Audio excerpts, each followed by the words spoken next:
Bismillahirrahmanirrahim. Assalamualaikum warahmatullahi wabarakatuh. Pemirsa, bila mana Anda bernasib sama dengan saya, alhamdulillah dikasih izin oleh Allah Subhanahu wa taala memiliki anak keturunan. Betapa bahagianya kita. Tentu nanti saya tidak akan memilih orang ya. Oh, bagaimana dengan kami yang belum punya anak keturunan? Insya Allah sabar. Saya ingin bercerita dulu kepada pemirsa semua bahwa pemirsa yang punya anak keturunan sesungguhnya sedang memiliki sebaik-baiknya bekal untuk saudara nanti menghadap pada Allah Subhanahu wa taala. Anak-anak saudara bila mana saudara didik untuk berdoa untuk saudara. Anak-anak saudara bila mana saudara didik untuk taat beribadah. Di antaranya mengaji Al-Quran, menghafalkan Al-Quran. Salat di masjid, di mana langkahnya panjang karena salatnya di masjid. Dia rajin berderma dengan hartanya. Maka Masya Allah, kita mati pun insya Allah tenang. Karena akan ada asupan amal soleh dari kita punya anak keturunan. Ustadz, sebentar. Masa amal yang masih pada hidup bisa masuk, bisa keterima amal yang udah pada mati? Begini pemirsa, kita nggak usah pakai dalil yang panjang-panjang deh ya. Karena perdebatannya akan panjang juga. Saya ngasih seseorang kain. Oke. Lalu kita bilang sama orang ini, Pak, kain ini untuk Bapak sholat ya. Lalu orang itu pakai. Kita kira-kira dapat nggak pahalanya? Dapat lah. Terus abis kita ngasih itu kain, besoknya kita meninggal dunia. Ternyata si bapak yang tidak tahu kita meninggal dunia pun masih melekat kain itu dipakai oleh dia. Kira-kira kita yang udah mati ini masih dibagi nggak tuh amal dari kain yang kita kasih yang dipakai sama orang itu sholat? Masih. Apalah lagi anak kita. Kita biayain anak orang lain mengaji. Kita biayai orang lain tuh punya anak pesantren.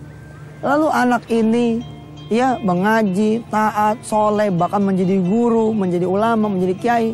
Kita kira-kira dapat tidak? Apalagi kemudian anak kita yang kemudian kita didik dengan fisik kita. Kita biayai dengan uang kita. Tentulah kita akan mendapat lagi lebih banyak pahalanya. Masya Allah.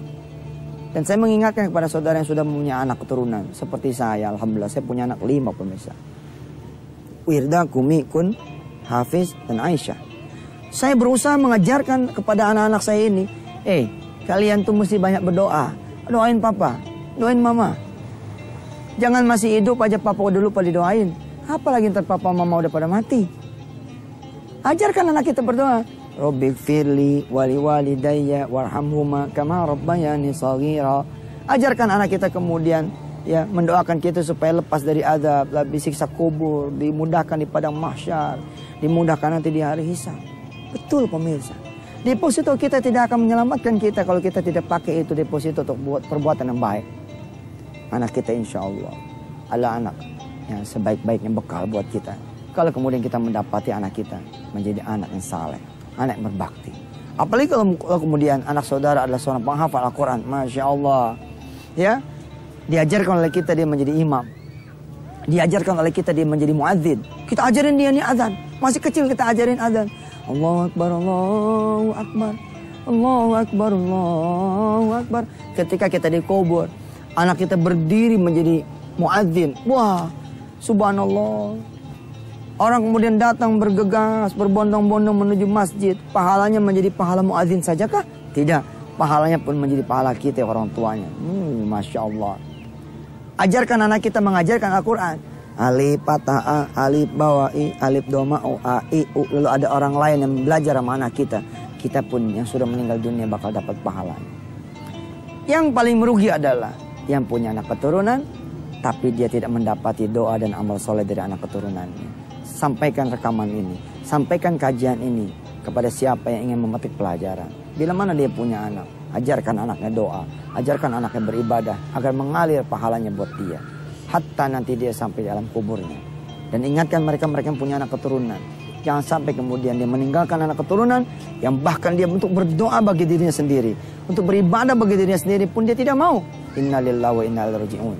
Mudah-mudahan saya mendoakan bagaimana saudara-saudara yang kita punya anak keturunan yang saleh-saleha. Lalu bagaimana dengan mereka tidak punya anak keturunan? Insya Allah kita akan bahas di lain yang waktu.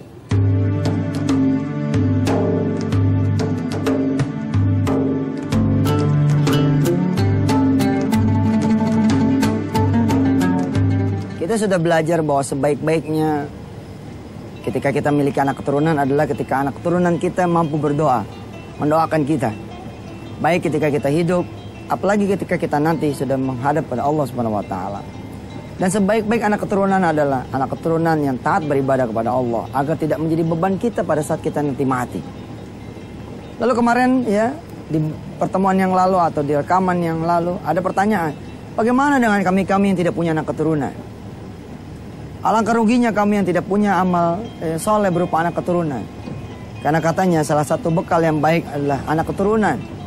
Ketika kita sudah di alam kubur, anak kita menjadi imam sholat. Imam sholat ini mendapatkan pahala dari makmumnya.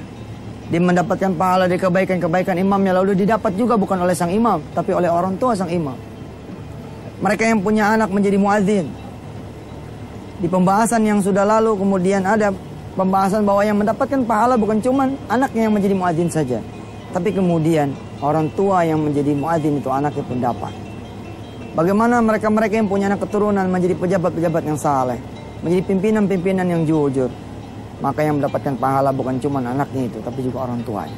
Terus bagaimana dengan anak-anak keturunan?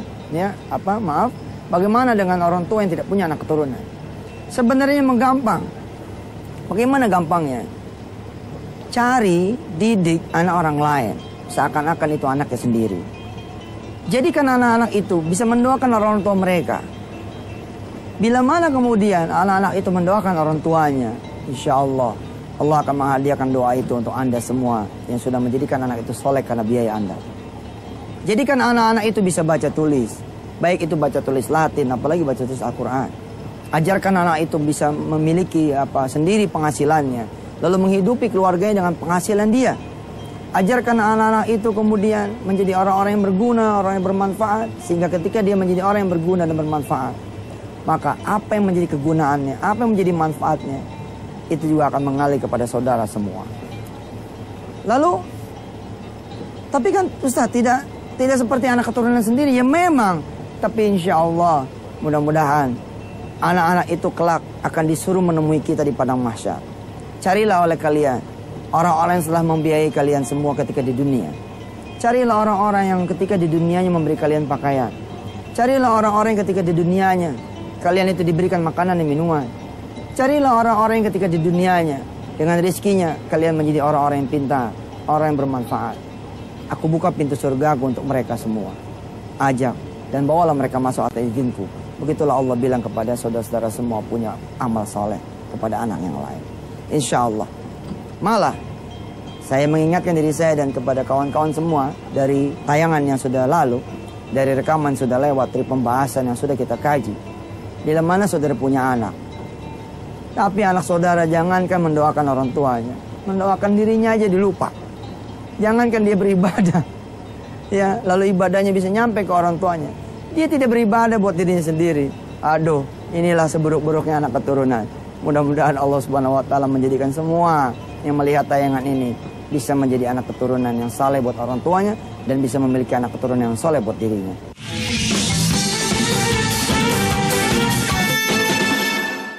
Pemirsa yang dirahmati Allah, dari beberapa edisi saya mengajak saudara untuk menikmati pemandangan alam yang luar biasa. Ini gunung apa namanya? Gunung Tidore, subhanallah. Di belakang ada pulau apa? Pulau Mare. Nanti ada pulau lagi yang disebut dengan pulau Mayatara. Tempat di mana duit seribuan itu berada. Keindahan yang Allah tampakkan buat kita ini di dunia nggak ada apa-apanya dibanding keindahan apa yang nanti Allah akan sajikan buat siapa-siapa yang kemudian nanti masuk surganya Allah. Mala ainun ra'at wala udhunun sami'at. Nggak pernah kata Rasulullah surga itu bisa dibayangkan oleh mata, dibayangkan oleh pikiran. Pasti lebih bagus surga itu dari apa-apa yang kemudian kita nikmati di dunia ini. Sebagaimana orang-orang miskin yang pada pengen kemudian pelesir, sebagaimana orang-orang yang pengen berlibur, mereka berjuang mati-matian mengumpulkan rupiah demi rupiah untuk kemudian bisa pergi pelesir.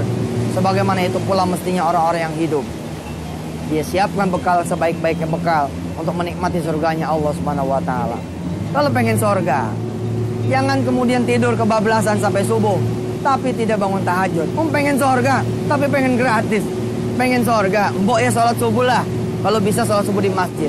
Pengen surga tapi recehan. Mana terbuka pintu surga? Punya duit 110.000, buka surga pakai 1.000-an. Mentang-mentang di dalamnya ada Pulau Mayatara. Janganlah buka surga dengan pintu ya. Buka surga dengan harta terbaiknya saudara. Kita pengen surga, tapi kita di dunianya ini malas-malesan. Nggak mungkin kita bakal bisa pergi. Insya Allah surga menanti buat orang-orang yang selama di dunia berjuang. Waman jahadu fina lanahdiyannahum subulana. Insya Allah.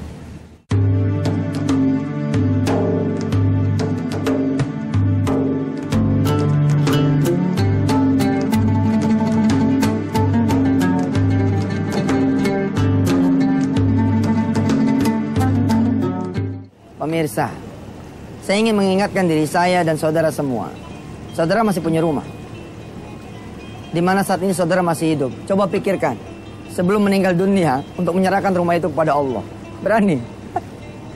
Hanya orang gila yang mengatakan, oke, saya akan jual rumah saya akan sedekahkan kepada Allah. Hanya orang gila, dan orang gila yang kayak gitu yang hebat. Kita rumah udah mau kita tinggalin, kita bagus-bagusin. Tapi nggak apa-apa juga, ngebagusin rumah di dunia. Karena kita ini hidupnya di dunia. Tapi yang tidak boleh kita lupakan, kita bangun rumah kita nanti di kuburan. Kita bangun kuburan kita ini sebaik-baiknya tempat. Yakni dengan cara apa? Apa yang menjadi harta kita, ada yang ditukar untuk menjadi bekal kita di alam akhir nanti. Tentu akan lebih hebat lagi buat saudara semua yang punya rumah satu-satunya, tapi saudara belah. Rumah itu saudara belah, berapa duit itu lakunya? Misalkan 100 juta, saudara belah. Saya banyak loh orang-orang kayak gitu. Ada yang bilang kepada saya, Ustadz, saya samina waton sama antum. Anak punya rumah, anak jual 95 juta. Luar biasa. Ini bukan rumah yang ratusan juta. Bukan rumah yang miliaran. Rumah 95 juta. Kebayang sama kita kan rumah 95 juta ya kira-kira begitulah. Apa dia bilang? Saya hanya ambil 5 juta Ustadz. Untuk saya ngontrak. Hidup kira-kira 1-2 tahun. Saya cari kontrakan yang kira-kira 1 tahun dan 2 juta. Wow, luar biasa.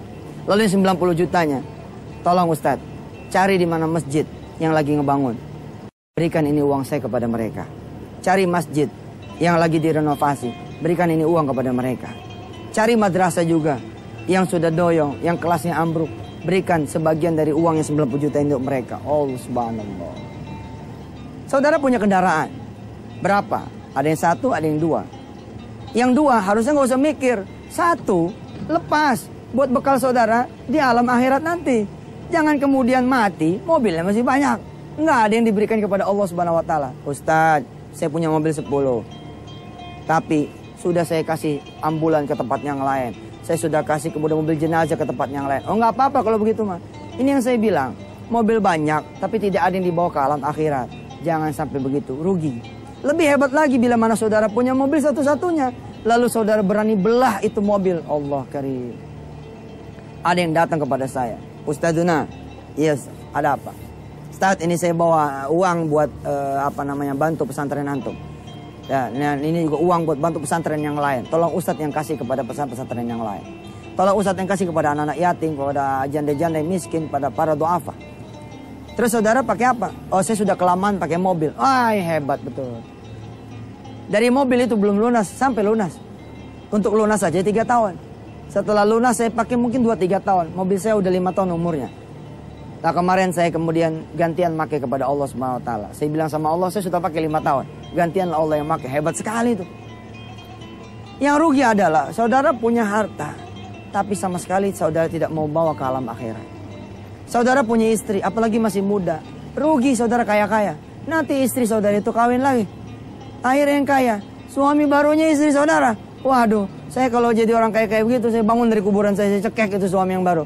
Enak aja loh, gua yang bangun, gua yang kaya, lu yang enak. Salah ente. Kenapa ente kemudian melupakan akhirat ente? Insya Allah jangan sampai begitu. Cari dunia, nikmati dunia, tapi jangan lupakan hari akhir saudara. Cari dunia dan siapkan bekal terbaik buat anak-anak saudara, tapi jangan lupakan bekal saudara sendiri. Anak-anak saudara belum tentu ingat kepada saudara. Kalau sudah mati, mereka punya kesibukan masing-masing. Jangan anak saudara, kita aja lupa sama orang tua kita. Lupa doa, lupa nengokin kuburannya. Apa kuburannya itu penuh dengan belalang. Ilalang. Apakah kuburan orang tua kita masih ada? Oh, kita tidak pernah tahu, tidak pernah nengokin. Apalagi kita. Aduh, punya anak keturunan, belum tentu anak keturunan kita ini ingat kepada kita. Tentu saja, kasih pendidikan yang terbaik agar anak-anak kita ingat kepada kita. Saya Yusuf Mansur, mudah-mudahan saudara mulai berpikir, apa ya yang bisa saya jual untuk kemudian saya bawa ke alam akhirat? Apa ya yang bisa saya jual untuk bekal saya nanti menghadapi perjalanan yang begitu panjang. Perjalanan yang dimana 1 tahunnya itu, 1 harinya, itu seperti perjalanan 50.000 tahun. Subhanallah.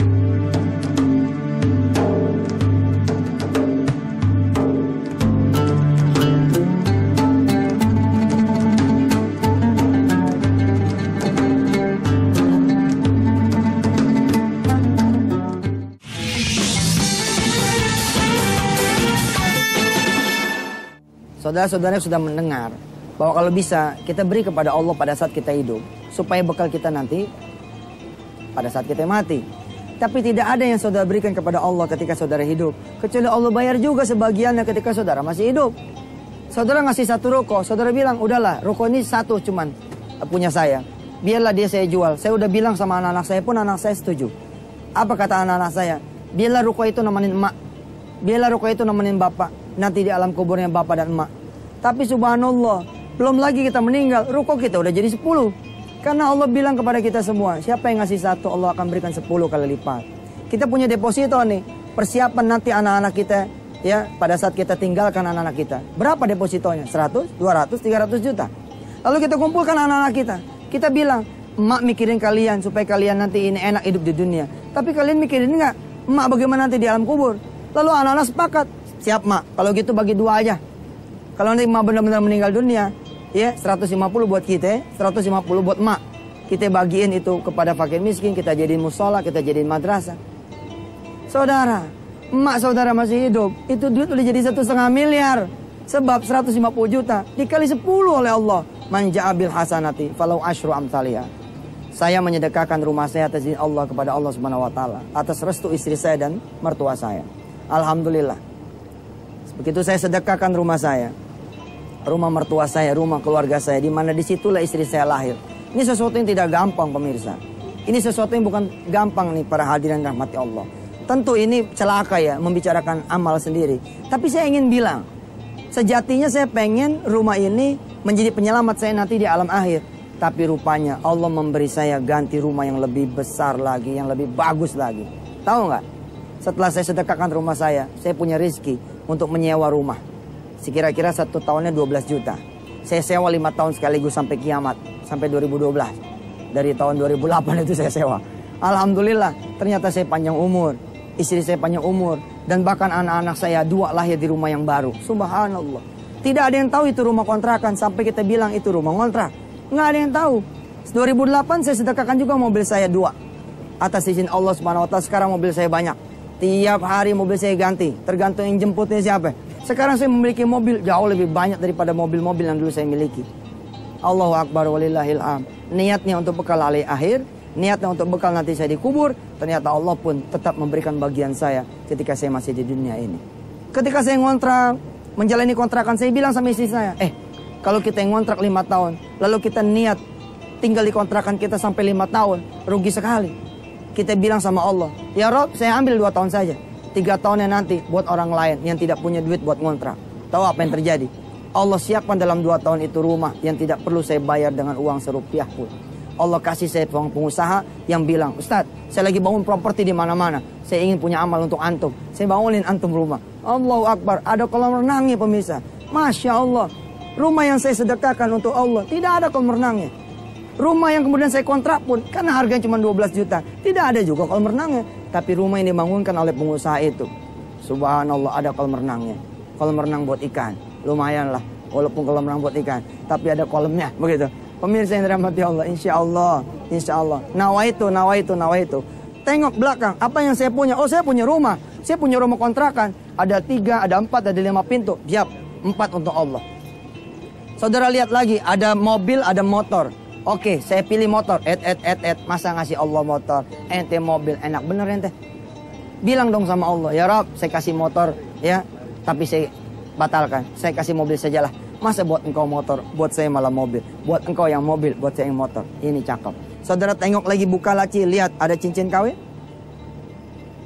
Saudara lihat lagi, ada berapa deposito? Sudah, Berikan untuk Allah sebagai bekal saudara nanti di hari akhir.